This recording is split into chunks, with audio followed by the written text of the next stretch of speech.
হযরত আব্দুল্লাহ রাদিয়াল্লাহু তাআলা আনহু বলেন, আমি যেন রাসূলুল্লাহ সাল্লাল্লাহু আলাইহি সাল্লামকে দেখিতে পাইছি, তিনি এক নবীর ঘটনা বর্ণনা করিতেছিলেন যে তাহার কওম তাহাকে এত মারপিট করিল যে রক্তান্ত করিয়া দিল, আর তিনি আপন চেহারা হইতে রক্ত মুছিতেছিলেন এবং বলিতেছিলেন, আয় আল্লাহ, আমার কওমকে ক্ষমা করিয়া দিন, কারণ তাহারা জানে না।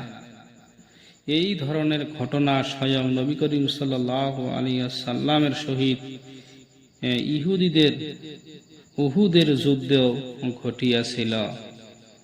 বন্ধুরা, এই দিনের জন্য আল্লাহর নবীরা কত মার খাইছে, হয়তো রক্ত শরীর থাকি ঝরাইছে, আর আমি আপনি মুসলমান দাবি করছি, কিন্তু আল্লাহর নবীর আদর্শ মানি না।